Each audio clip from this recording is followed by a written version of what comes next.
Teacher, dear beloved community, good morning. Today is the 22nd of December in the year 2024. We are in the upper Hamlet of Plum Village in France. And today is, I want to call it a solstice talk. We are just not quite 24 hours past the solstice. Did you know the solstice is only a moment? It's just a single moment. You can't catch it. The moment when in our orbit around the sun, our axis starts to turn the northern hemisphere back towards the sun. But throughout our history, the solstice, the winter solstice, I think must have been a very scary moment. The nights are getting longer, the days are getting shorter, the food maybe is becoming scarce, it's cold. And how do we know if the light will come back or not? Just because it came back last year, does it mean that it will come back this year? There's no guarantee. That's induction, by the way. Induction is not a very solid type of reasoning. It doesn't always work.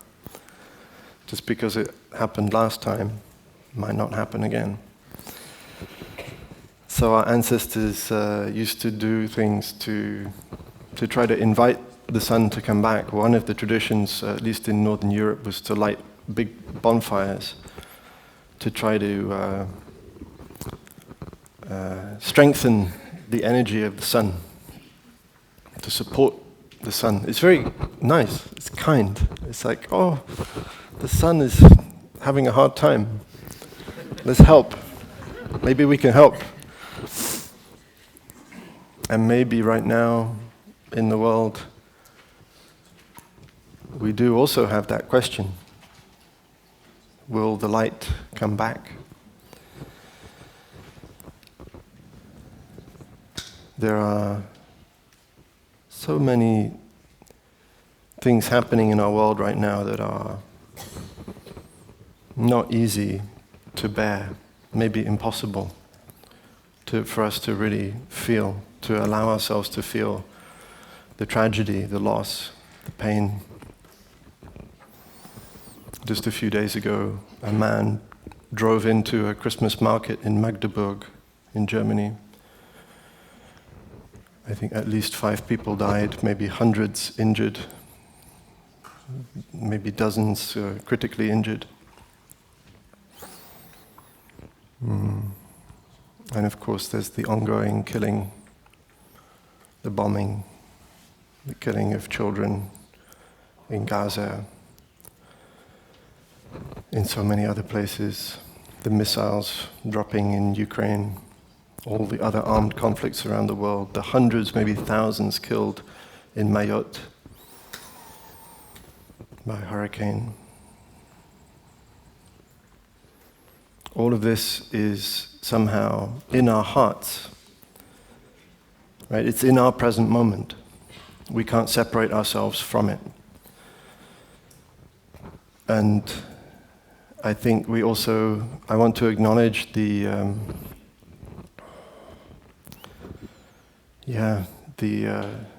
bombs that we carry in our hearts as well, maybe on a short fuse.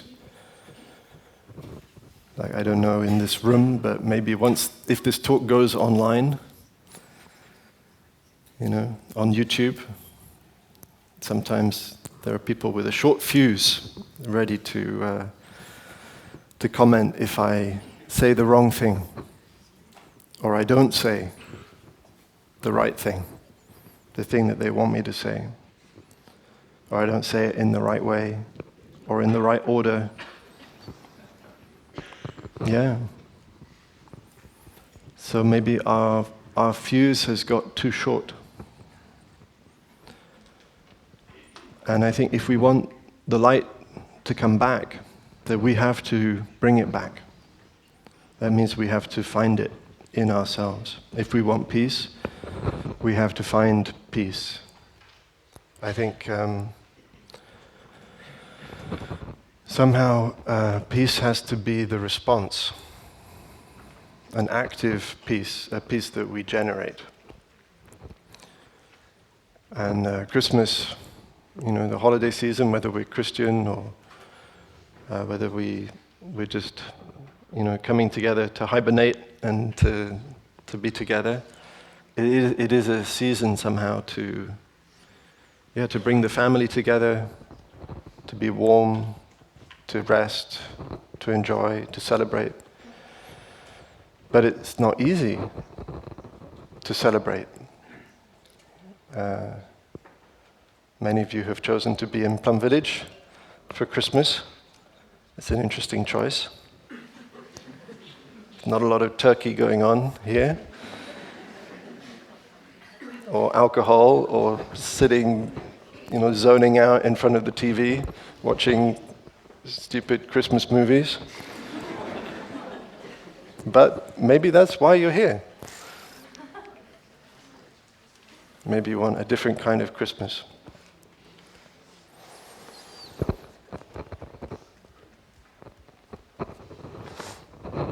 I think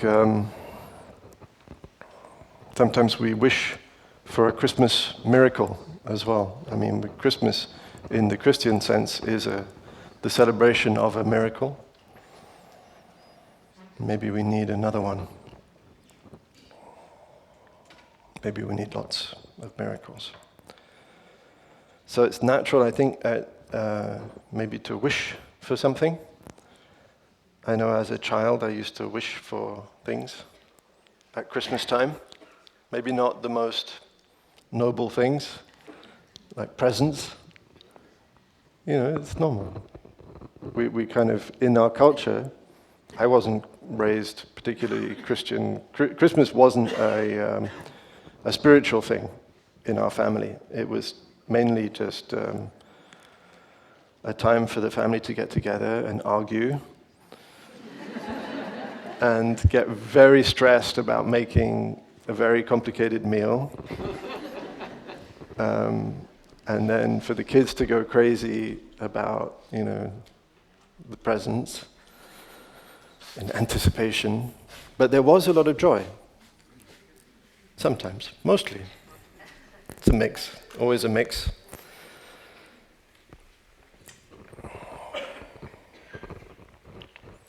But I want to talk about wishing for things. What do we wish for? Because in our culture, there is a kind of wisdom, I think, about wishing. There's a knowledge that wishing is powerful and possibly dangerous. How many stories are there about 3 wishes? And how many times do they go right? Usually they go pretty wrong. And whether it's from Middle Eastern cultures, you find a jinn in a lamp or in a bottle, you unleash it,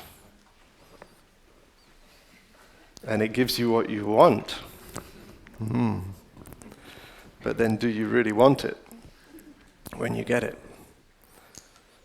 There are so many stories like this. So there's a European sort of folk tale about what do you call it? Someone who goes and cuts the trees in the forest, cuts wood in the forest. Lumberjack, yeah, there's another word. Anyway, woodsman, yeah. Let's go with that. So he goes into the forest to cut some wood, and there's some kind of tree spirit or a fairy that's trapped in a tree, and he helps to free it. And the fairy is so grateful that it grants him 3 wishes.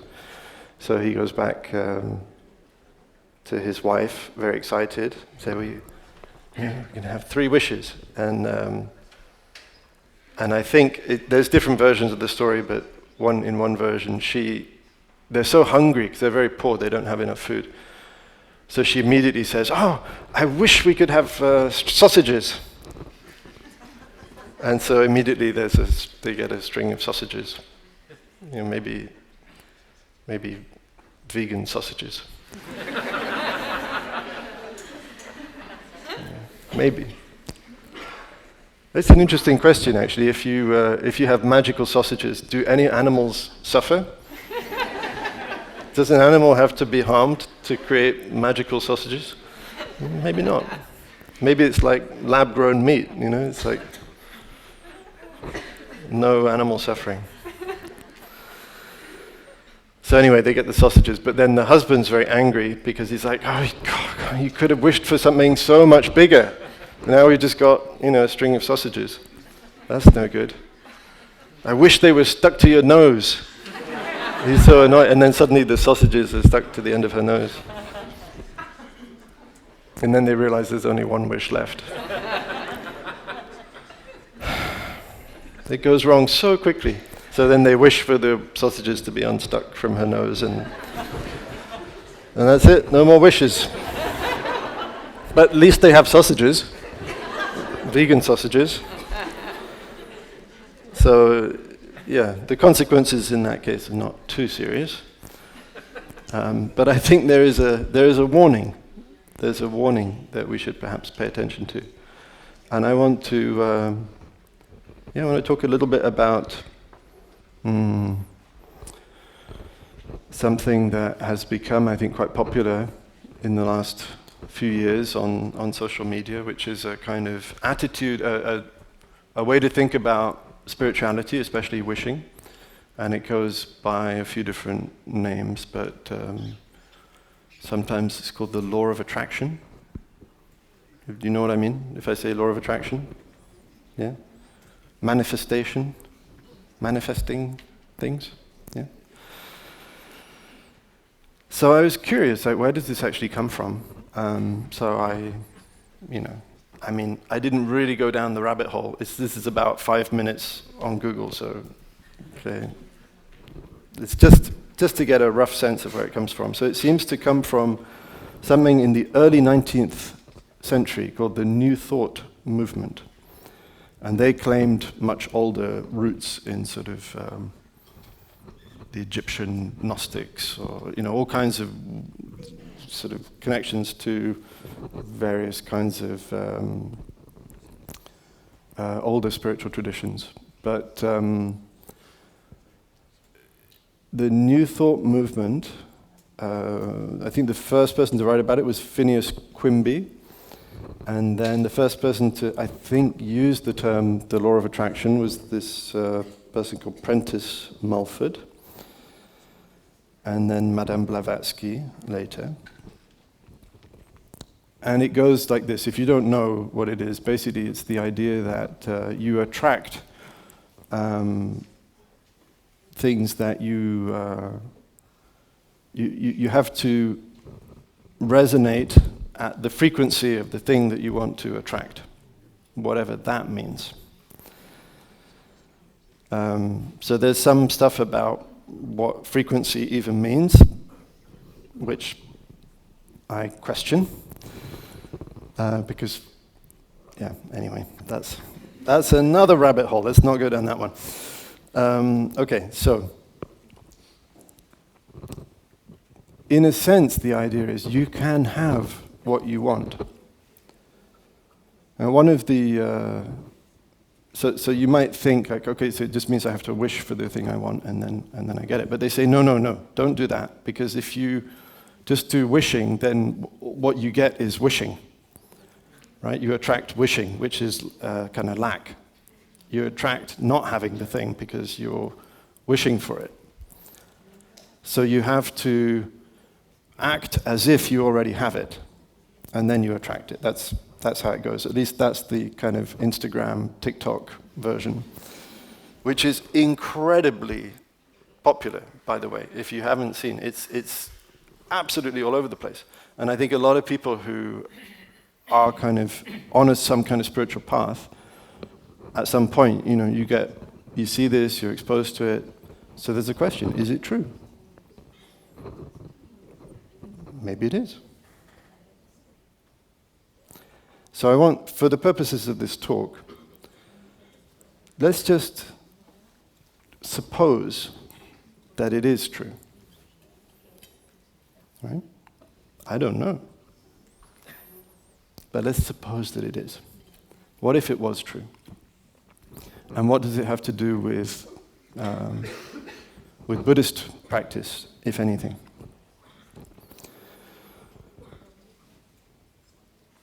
So, what's interesting to me is that it seems to correspond, in most of the cases that I've seen, with quite a materialistic approach to spirituality and quite an individualistic approach. So the focus is on what I want, right? And that somehow what I want is going to be good, right? It's like that's going to be good for me. If I could just have what I want, that would be it. That would be it. Problem solved. I'm not so sure about that. And I think culturally, all of these stories about three wishes are telling us, be very careful. Be very careful with what you want.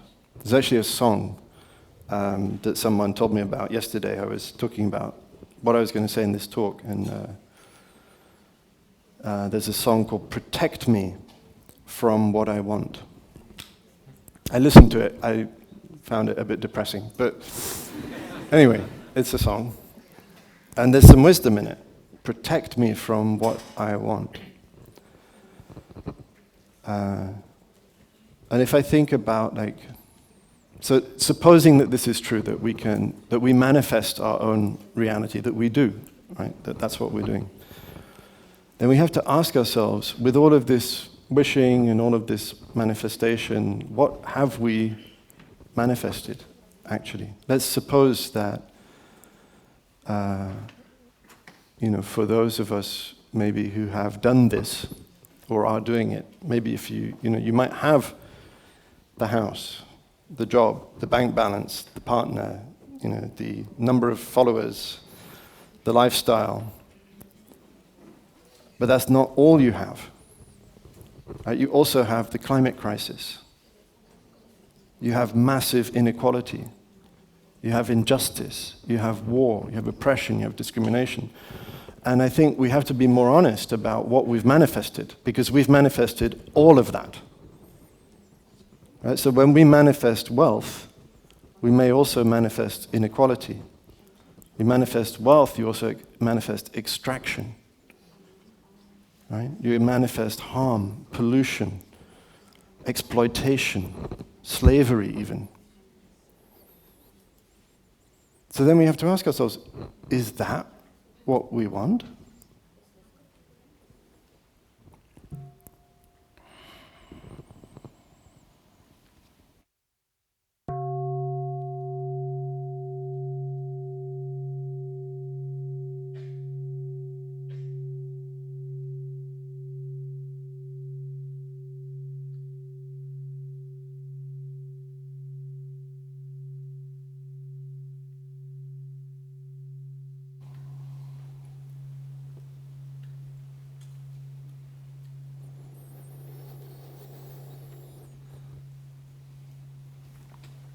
So as I look at it, it seems to me that this is a form of spirituality that goes along with materialism, that maybe even justifies materialism, because according to that kind of view, if you're poor, or even if you're sick, it's your fault. You manifested it. And if you're a billionaire, then that somehow makes you, within that view, you're good. Maybe you're the best kind of person because you manifested abundance, success, wealth. So that makes you, what, wise? Does it make you wise if you're a billionaire? Somehow in our culture, we give a lot of, we've handed over a lot of power, authority even, to people just because they're successful and they have a lot of money. And I'm not sure that the wisdom and wealth are correlated. I think we could seriously question that. So what does this have to do with Buddhism? What does this have to do with us in Plum Village, with this practice? Well, again, so suppose that this is true, that you manifest what you attract. You attract what you resonate with, what your vibration, whatever that means. Maybe we have a version of that in our practice. And I want to look at, why do we think that our wishes are so great? Right? Just because it's mine, I don't think it gives it a special status. And yet in our culture there is somehow this belief that, we almost have a right to have to have the things that we want, to have our own wishes granted. But I'm not sure that, when I really take a good look at my own wishes, the individualistic ones, they don't look so interesting to me. They're rather banal, very predictable, and I don't think they have any special status. So when I look at wishing in general, I'm interested, could I have better wishes? Could I have more interesting wishes? And I think in terms of, in the light of interbeing, in the light of our interconnection with all of each other at the level of culture, it seems to me that there are wishes that have been cultivated over generations that are more beautiful than the wishes I might happen to have. And I can borrow these more beautiful wishes. I can choose to cultivate those wishes, not mine. So interesting. And at first, when I encountered this practice, I didn't like it at first, because I thought, well, but that's somebody else's. I want my wish. But I think it's interesting, at least for me, I'm interested in cultivating a kind of humility about the status of my own wishes. I don't want to be so sure that they're so important, that they're so valid.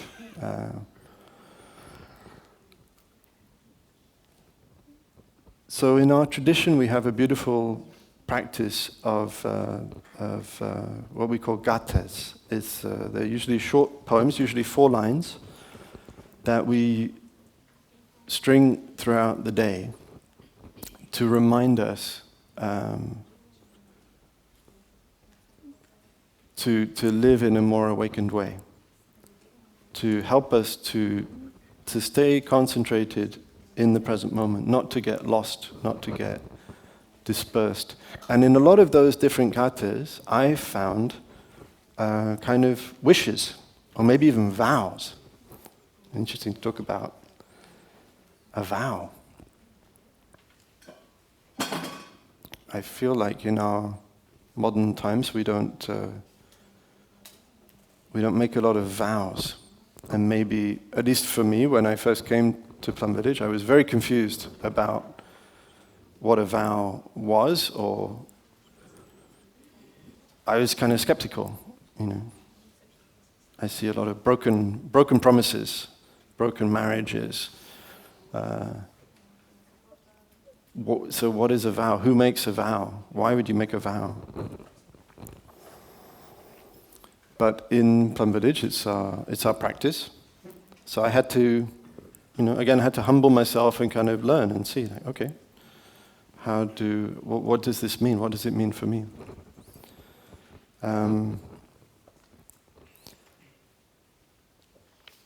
So we have lots of these little, let's call them manifestation rituals.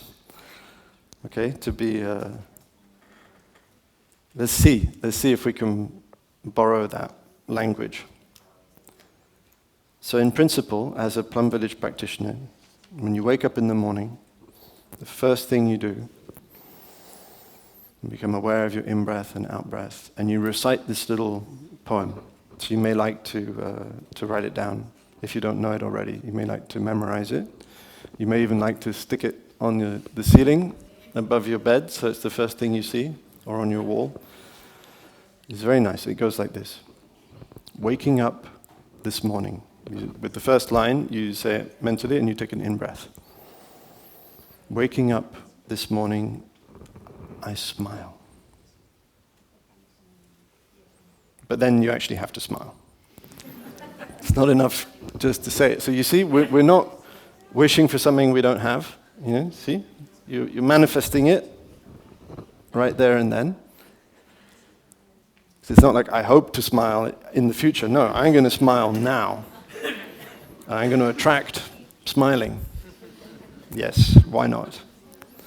Waking up this morning, I smile. 24 brand new hours are before me. So we remember that this day is new. Maybe we've done things that we regret. Maybe yesterday didn't go so well, but today we have another chance.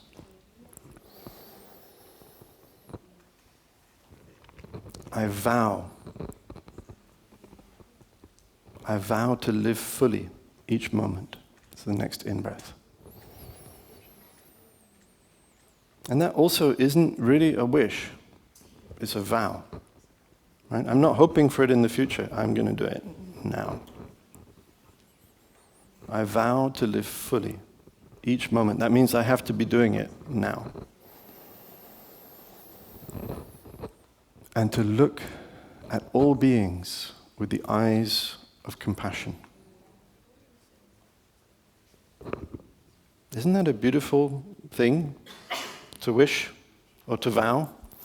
That's part of the vow. I vow to live fully each moment and to look at all beings with the eyes of compassion. And that means that right then, even though you're lying in your bed, maybe your eyes are still shut, you can do it right then.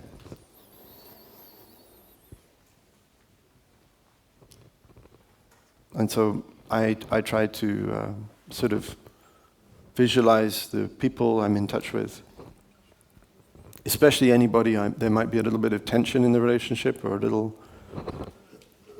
misunderstanding. And I just remember, yeah. I look at them with the eyes of compassion right now. And I have to include myself.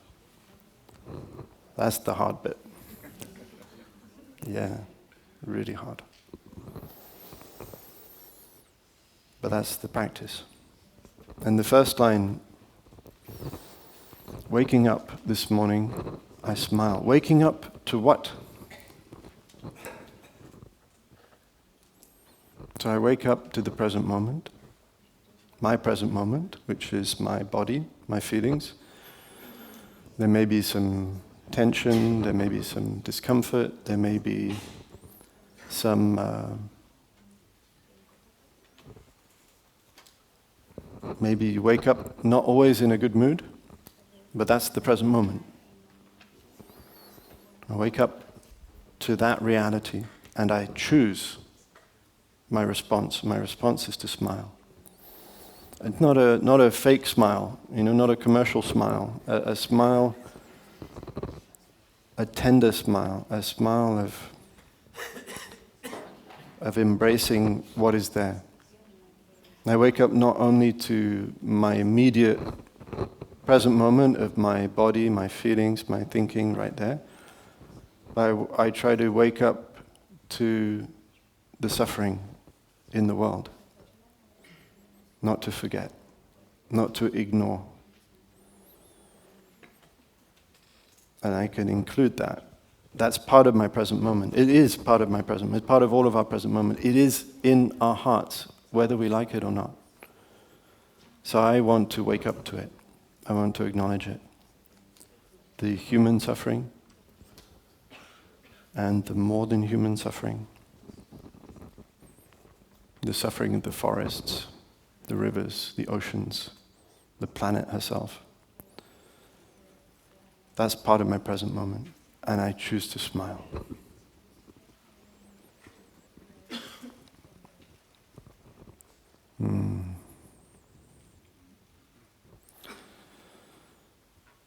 So, yeah, I think that's a kind of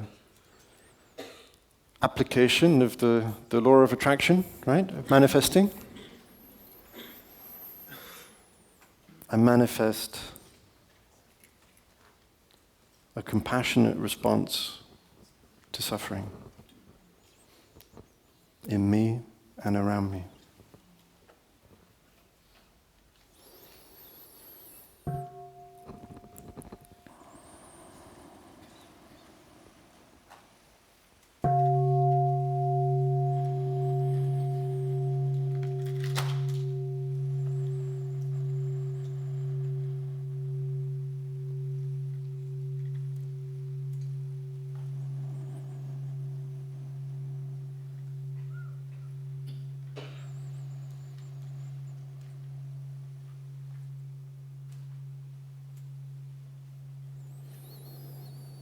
And that's something that we can do right now, in this very moment. We don't need money. We don't need power or influence.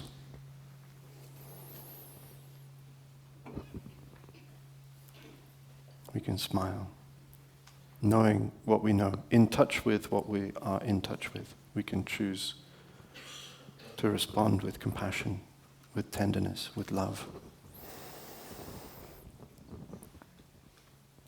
Maybe you go to the bathroom after you wake up and you do what you have to do, and there's a poem for that. There's a poem for everything.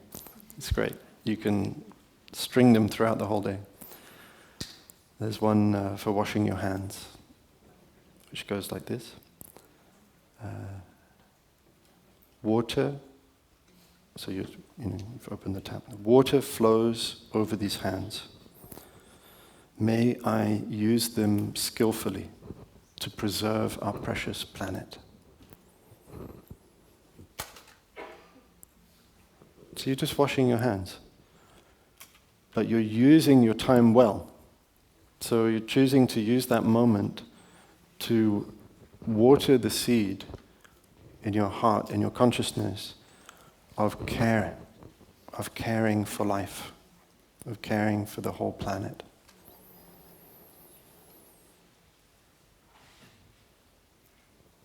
I think that's a good use of our time.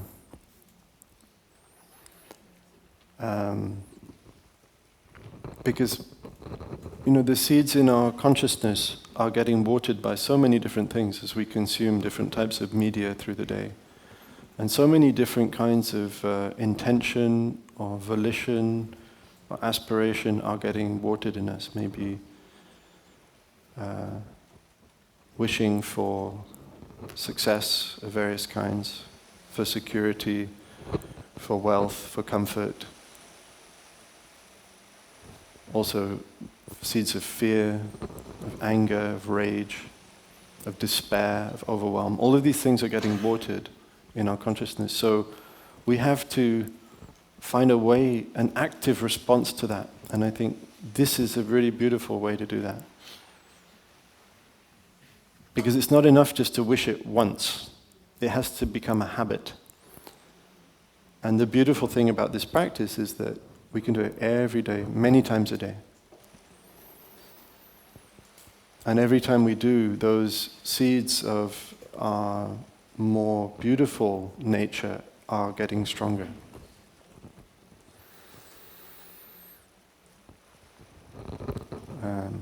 There's a beautiful gatha for washing the dishes. I really, really like this one. There's another version of it, but I don't know why. Very early on I learned this one, and I still use this one. And it's nice because here in Plum Village, if you're on retreat in Plum Village, everybody washes the dishes, right? You have to wash your bowl. You have to be courageous to plunge your bowl into that first one, the first bucket of soup. Doesn't always look like it's going to get any cleaner, but we have faith. But the other day, actually, I was washing my dish in the dining hall, and a friend across the line was washing his dishes, and he asked me a question. I'm guessing he's probably here. I don't know if he's here. But I think his question, I don't remember exactly, but it was something like this. He said,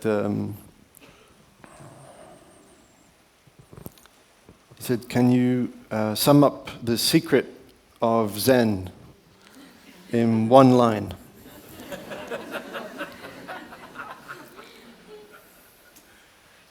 And I just said, silence while washing the dishes. And I don't know if he understood. I think he did. I think he smiled. So it wasn't a rebuke, because usually we practice noble silence as we wash the dishes, right? But quite often, that practice tends to get a little bit lost, and people, the meal is over, and there's somebody else washing, you start chatting, little conversation, and sometimes the monks do it too, yes. So we lose that practice a little bit. So it was a reminder. I was like, I'm washing my dishes in mindfulness. But I think he got it. And so what I was doing as I was washing my dishes is I was reciting this gatha. And because I love it so much, I don't like talking when I'm washing the dishes. It's not because it's a rule. It's because I'm just really enjoying myself. So I wasn't like trying to say, you have to follow the rules. I was just saying, no, there's something more interesting happening, which is washing dishes. So the gatha goes like this. And so you've got your hands in the soapy water, hopefully soapy water. Today, we bathe the baby Buddha. That's with the in-breath. So it's really interesting. Because, I treat, I continue to treat, and I treated, when I met these practices, I treated them as a kind of puzzle to solve. It's like, what does this actually mean? It's a very strange, you're washing a dirty bowl, and he said, today we bathe the baby Buddha. What? This doesn't make any sense. So you have to kind of figure it out. Okay, what is this? How is this bowl the baby Buddha? It's a puzzle. Well, one thing about the bowl is that it's not just the bowl. Right? So it's the object of our awareness, but it's also the subject, because subject and object of consciousness manifest together. So for me to wash the bowl, for me to be aware of the bowl, my consciousness is involved. Right? Does that make sense? We're just doing non-duality here. Sorry, we just went there. Boom.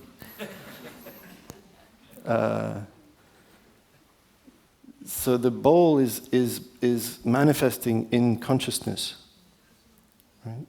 And not without consciousness. Does that make sense?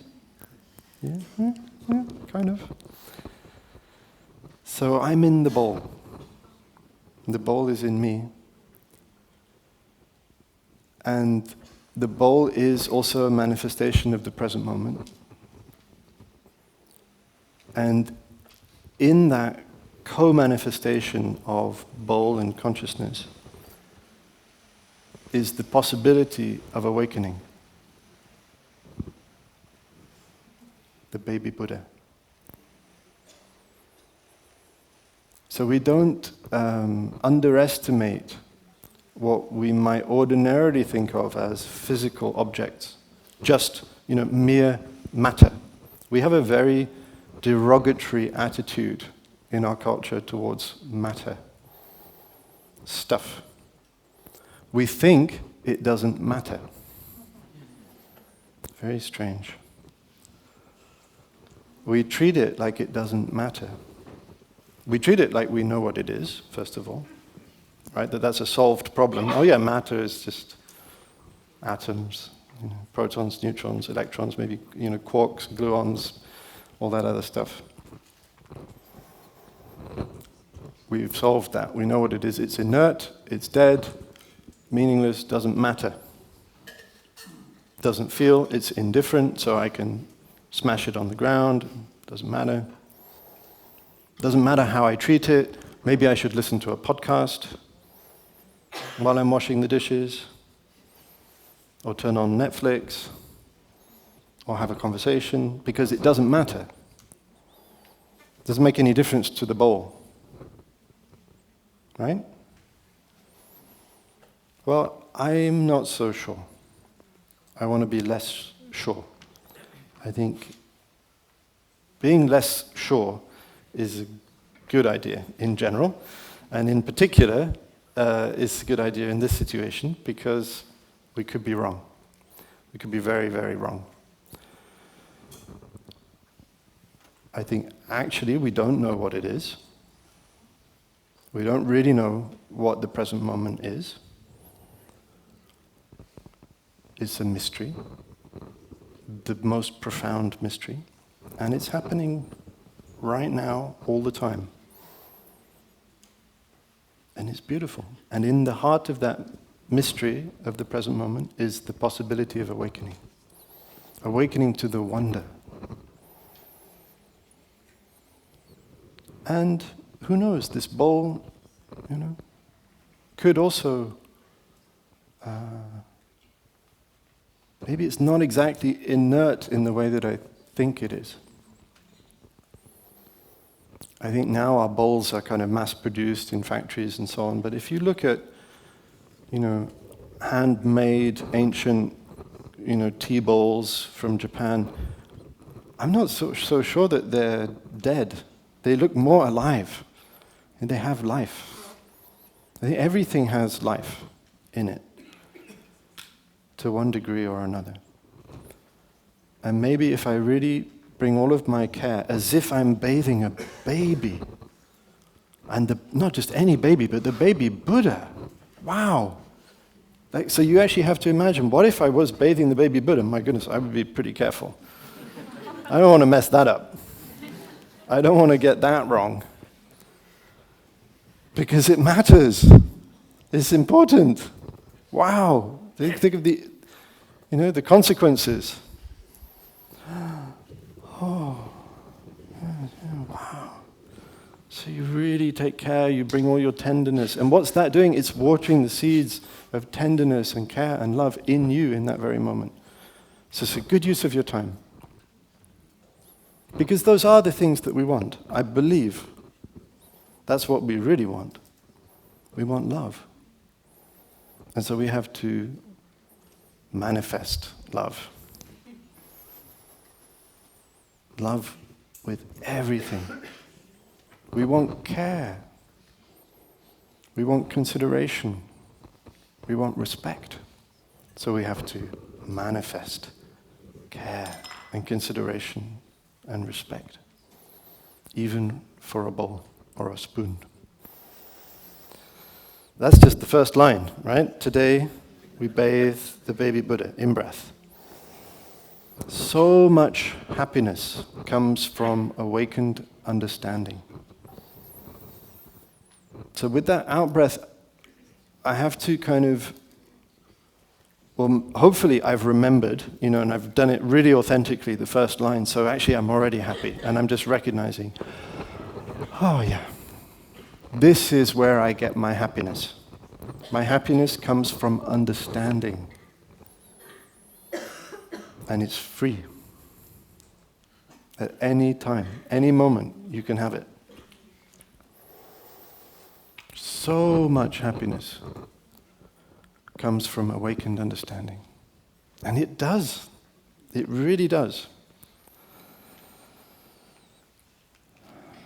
But maybe some days I'm doing it a little bit out of rote, out of habit. So I'm like, yeah, bathing the baby, sure, bathe the baby, but whatever. Okay. So much happiness comes from. Yeah. So it's not really true. So at that moment I have to measure, like, is it true? Like, is my jaw tense?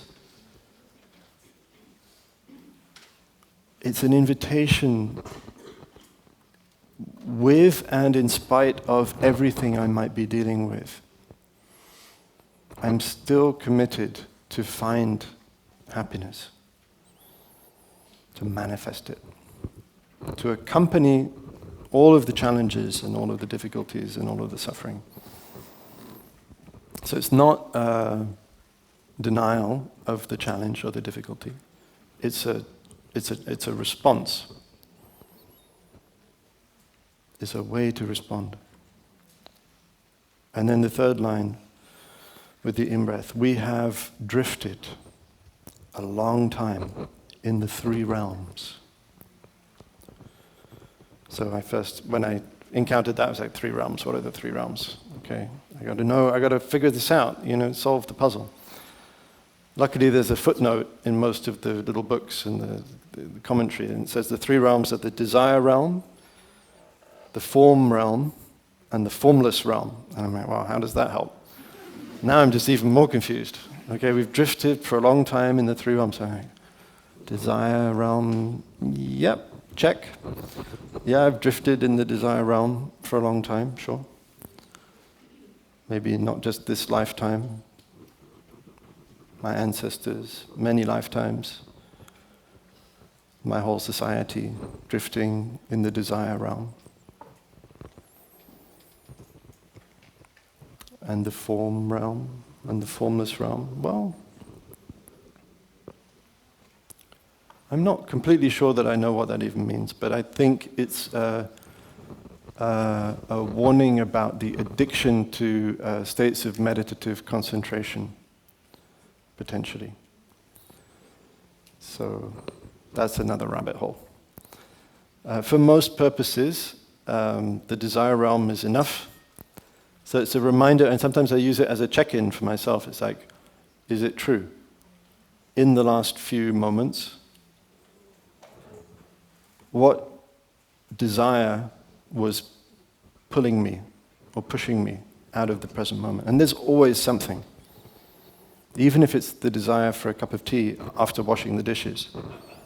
Right? Because you're kind of like, oh, okay, I just have to wash the dishes, and then that's desire. I have to wash the dishes so I can go and take a nap, or so that I can enjoy a cup of tea, or have a conversation, or whatever it might be. It's still the desire realm. It could be the desire to get away from something, or the desire to have something. So it's just a check-in, and just doing a humble acknowledgement, yep, got me again. I incline my head. Okay, yes, we have drifted a long time in the 3 realms. But then you get the 4th line. Now we realize, and by this time usually you're at the last bowl, and the bowl is coming out of the water, and maybe if you're lucky there's a sunbeam illuminating a drop of water. Now we realize that this world of dust is the Dharmakaya itself. Wow. What's the Dharmakaya, by the way? The Dharmakaya is all of this. It's the kind of wondrous, the wondrous co-manifestation of all of space and time in the heart of the present moment. Maybe. I don't know if that's not really don't take my word for it. Now you can look it up. if you want to get pedantic about it, you can look up the definition, but I try to make it make sense to me. It's something magical, wondrous, mysterious, that is everything. Time, space, consciousness, the whole 9 yards. And it's good. and it's wild. And it's amazing. And it's mysterious.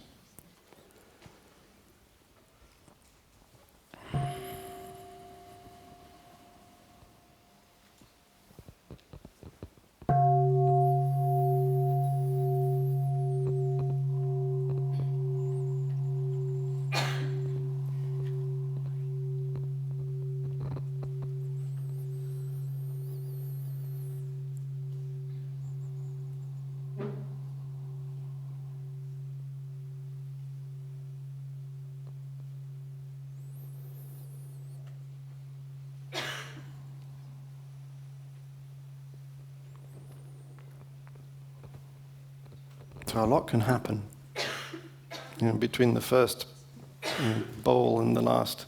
This is a very Plum Village reference, so if you're watching on YouTube, it might not make any sense. We have these buckets that we we wash our dishes. There's about 5 buckets, 1 to rinse, 1 for soap, and then 3 more for washing off the soap, for rinsing off the soap. It's very nice. But you can do it at the sink at home.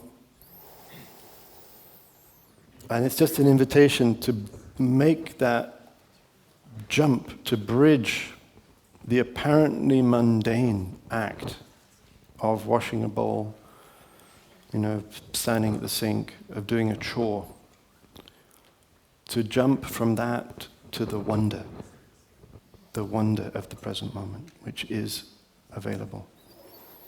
So maybe in that falling drop of water, I can see the whole history of the solar system. You know that all the water on the planet is more ancient than the planet herself. Yeah. It came from the early period of early bombardment of these giant sort of ice asteroids. They're called ice-teroids in the outer solar system, and in the early sort of dawn of the solar system, as the planet was getting formed, it was getting bombarded by this ancient interstellar ice. All the water comes from there.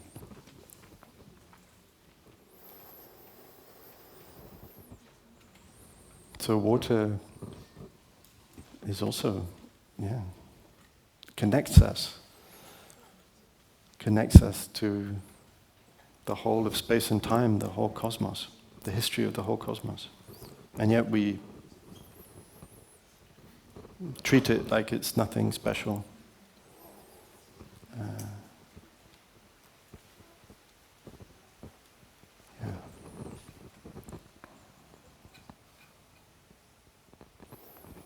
Maybe one more gatha for the end of the day. We have one to start the day, we have one to end the day. It's also very nice. So maybe you lie down in your bed and you close your eyes. And with the in-breath, you say, the day is now ending. Our life, or my life, is one day shorter. The acknowledgement of impermanence. Let us look carefully at what we have done. So I usually do a kind of quick review of the day. I check, what did I do? What did I say? What did I think? You can kind of rewind. That was okay. No, not that. Oh dear. Okay, whoops. Right, there's always something. Let us, and then the vow or the aspiration, let us practice diligently, putting our whole heart into the path of meditation.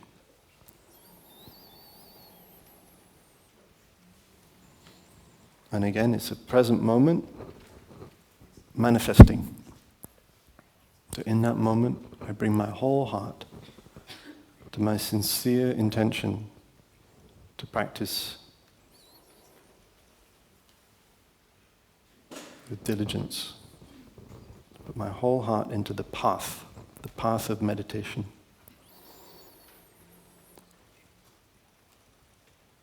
Let us live deeply each moment and in freedom. So it's a wish, right? I'm wishing. I don't wish it just for myself. It's not an individualistic wish. That right now, all of us together, we can wish to live deeply and in freedom.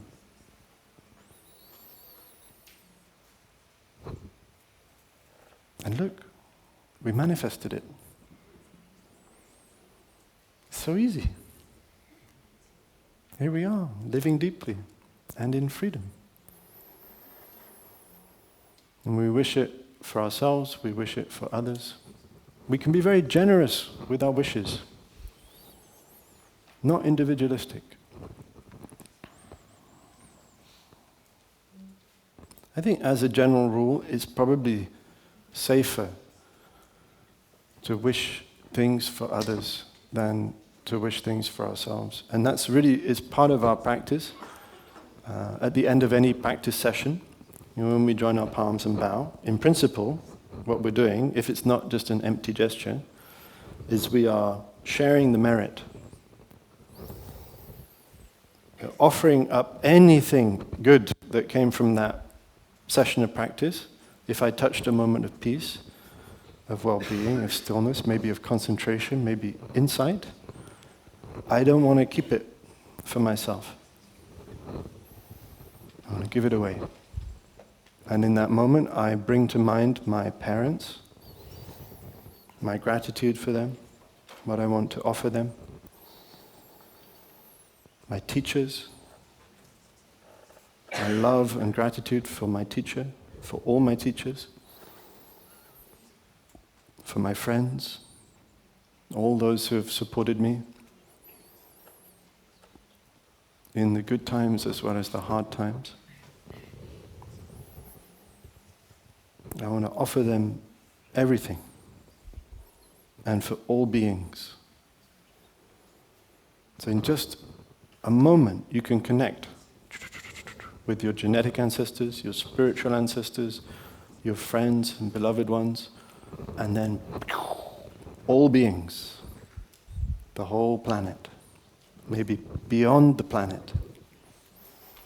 If you want to be even more inclusive, don't stop at the planet. All beings. There might be more.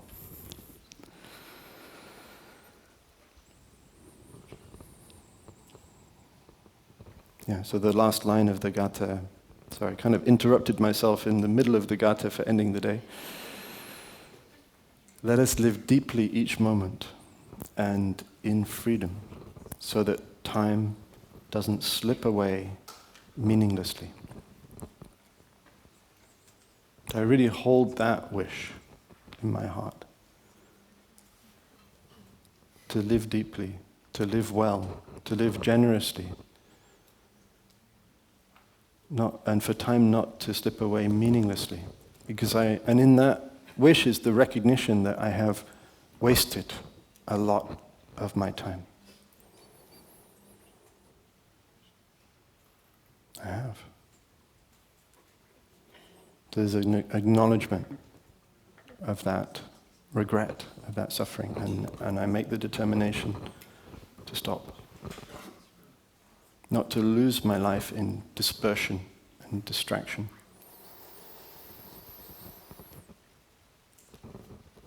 So I find that is a more interesting kind of wish to have than the wish for a certain kind of bank balance, right? Or a certain kind of lifestyle, or even a certain kind of partner. But it's up to you. I think it's worth considering, and really questioning, like, are my wishes beautiful enough? Could I learn from those that have gone before? I could be humble about my own wishes, about how great they are or how special they are. Maybe they're not that special. And the beautiful thing about these gathas, these practices, is they've been polished over generations, been handed down over centuries of, all of these people, monastics, practitioners committed to a life of awakening, and they'd be like, here, for the next generation, pass it down. This is the training. This is how we do it. And it doesn't have to be limited to monastic practitioners. We all wake up in the morning. We all wash our hands. We all wash the dishes. You could adapt it for loading the dishwasher, Loading the dishwasher. I put the baby Buddha into the dishwasher. I don't know, maybe. It might need a little more thought. I don't think I really want to put the baby Buddha in the dishwasher. Yeah. But some creative adaptation, I think, is possible.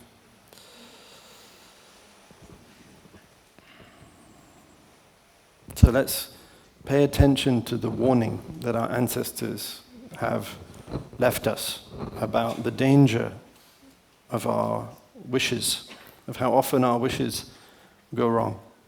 And let's pay attention to all the dimensions of what we're manifesting. Because we manifest not only the things that we get, but the whole thing, the collective manifestation. And we are also the product of that. So I think we can, kind of insert a little more beauty into that collective manifesting. A little more kindness, a little more generosity and tenderness. And so I want to end with more gathas, and these are all the gathas that we say when we invite the sound of the bell. So these are very big wishes. When you send out the sound of the bell, you want to make a big wish. So the first one goes like this: with body, speech, and mind in perfect oneness, I send my heart along with the sound of this bell.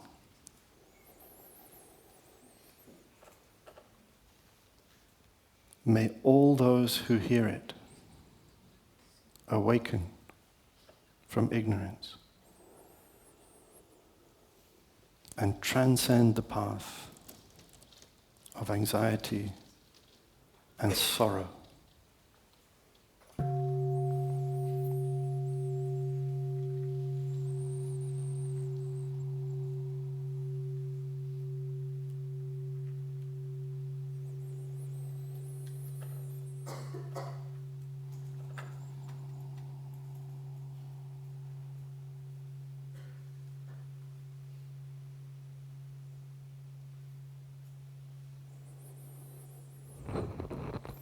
So we have a beautiful practice, with the bell, which is that's one of the gathas, one of the bell gathas, but there are others, and we string them all together, and it makes a chant that usually goes along when we invite the great temple bell. We offer this chant. And maybe you can bring it here.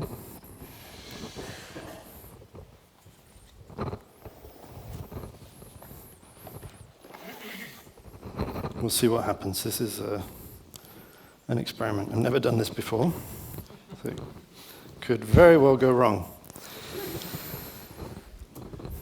Maybe a little closer.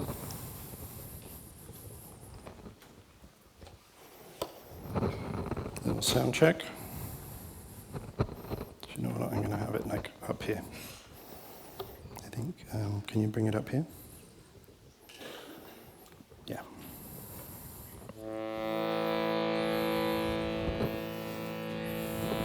Seems to be okay.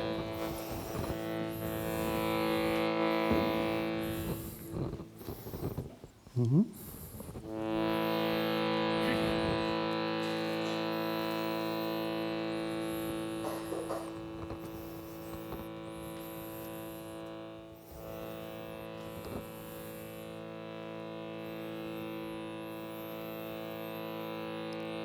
With body, speech, and mind in perfect oneness,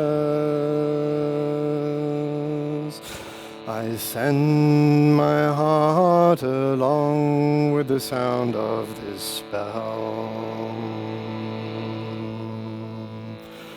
May the hearers awaken from forgetfulness and transcend the path of anxiety and sorrow. I listen, this wonderful sound brings me back to my true home. May the sound of this bell penetrate deeply into the cosmos. Even the darkest places, living beings hear it clearly.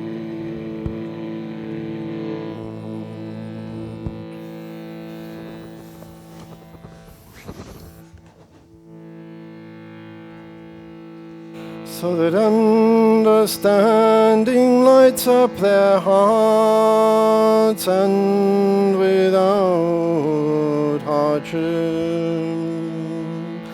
they transcend the cycle of birth and death.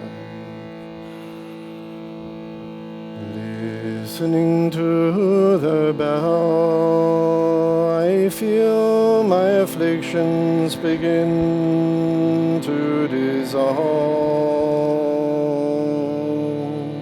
My mind becomes calm, my body relaxed, and a smile is born upon my lips.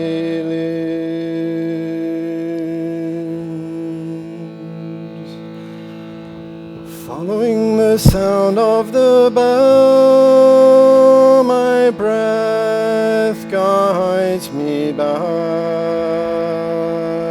to the safe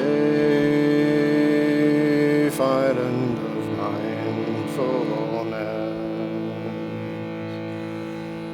In the garden of my heart, flowers of peace bloom in beauty.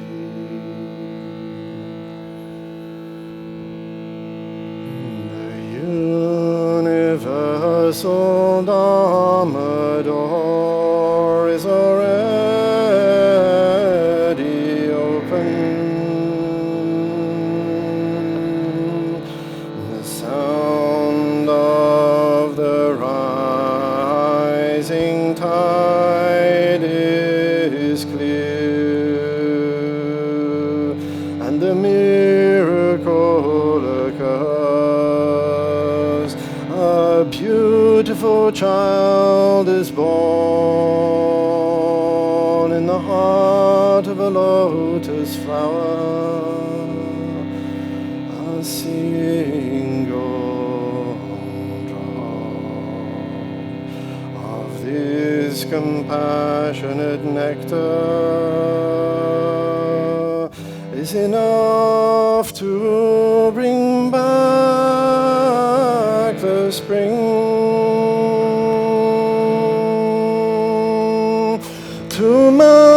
mountains unto rivers.